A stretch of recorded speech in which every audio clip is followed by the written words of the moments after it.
Hi guys, welcome back to my channel. I know it's been a while since we last uploaded, and also it's been a while since I also last made a bread recipe. So today I decided to make a bread recipe. We're making the Turkish simit, and this is one of the most famous and traditional things in the Turkish cuisine, and it's super cheap over there. It's like 1 Turkish lira, and I used to, when I went to my trip to Turkey, I think I saw a lot of like children, like after they get out of school, they would buy it on their way home. And I was a very picky eater, so I refused to eat so much back then, but this was one of the things I actually ate.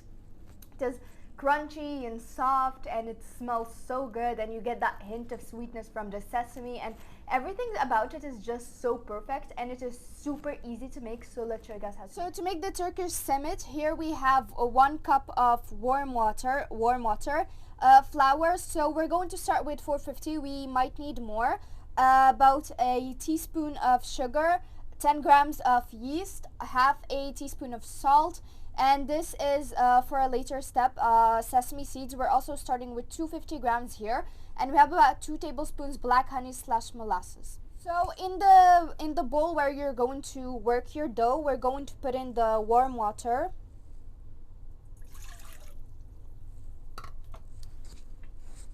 the yeast, as well as the sugar. We're going to mix it together, and we'll let the yeast activate for about 5 minutes. So after 5 minutes, now we're just going to start slowly adding in the flour as we knead the dough. And the dough needs to be, once again, like all bread, so not too runny or thin, but not too dense or thick either. So, but it needs to lean on the stickier side. It needs to be a little bit sticky.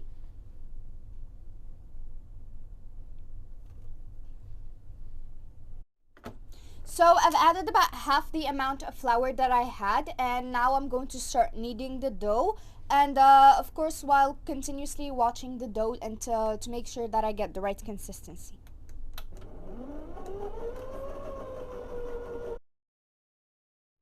So this is the right consistency. We didn't end up using a lot of the flour. We ended up only using about half the quantity, 200 grams. So now we're going to be adding in the salt, and we're going to knead the dough really well. So this is what it looks like once we've kneaded the dough, and we didn't do a lot because we don't want a lot of quantity. About 4 to 5 semits are enough for us, but if you want more, you can definitely double the water. And now we're just going to let it rest 30 to 45 minutes. Just cover it, let it rest until it doubles in volume. So now we're going to, in a mixing bowl, we're going to put about a cup of water. And to the cup of water, we're adding the molasses or black honey. And we're just going to mix it until the water turns black, or the color of the molasses.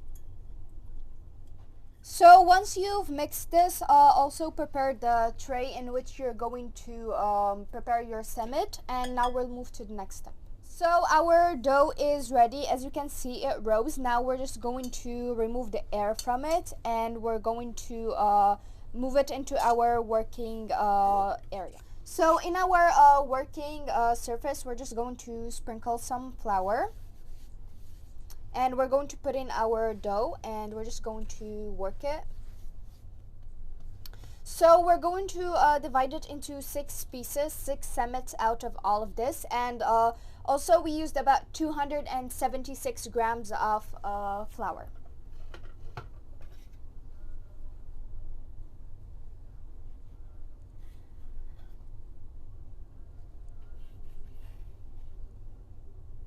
So now we're just going to take the little doughs, and we're just going to roll them into balls.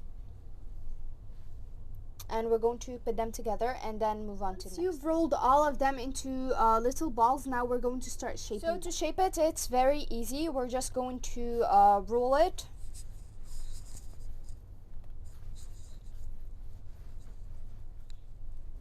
So we roll it into a very long shape, and now we're just going to bring these together.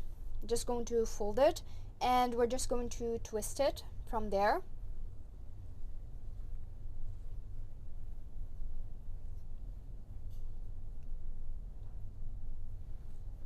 And now we're just going to gently roll it, and we're going to close the circle.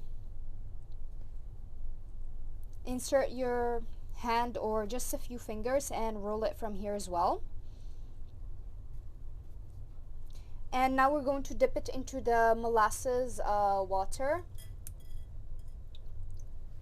and you're just going to bring it to the sesame and just make sure it's coated in sesame seeds.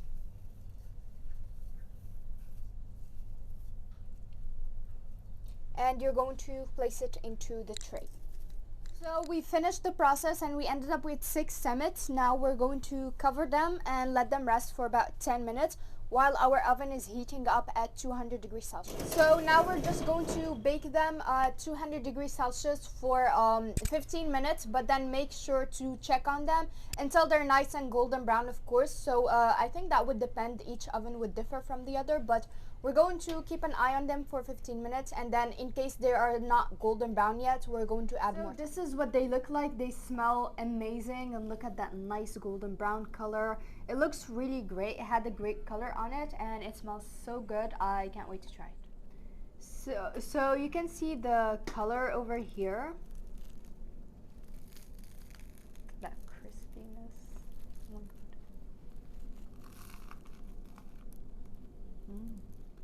So you heard the crunch. It's so flaky and crispy, and then the interior is so soft, and just it's a beautiful, I don't even know what to call it. Is it like bread or a snack? Because I feel like the Turkish do eat it as a snack a lot. I've seen that very much when I was on my trip to Turkey, but it's amazing to have at all times. It's like paired with the Turkish chai, and you're in for a great afternoon treat, and it's amazing, and I highly recommend making it because it's super easy. So this brings us to the end of today's video. I hope that you guys enjoyed this, and if you like this kind of content, please like, share, subscribe, comment down below, and follow me on my social media so you guys can support me to make more content. I'm available on Facebook, Instagram, Discord, and TikTok. Thank you guys so much for watching, and I'll see you in my next video. Bye.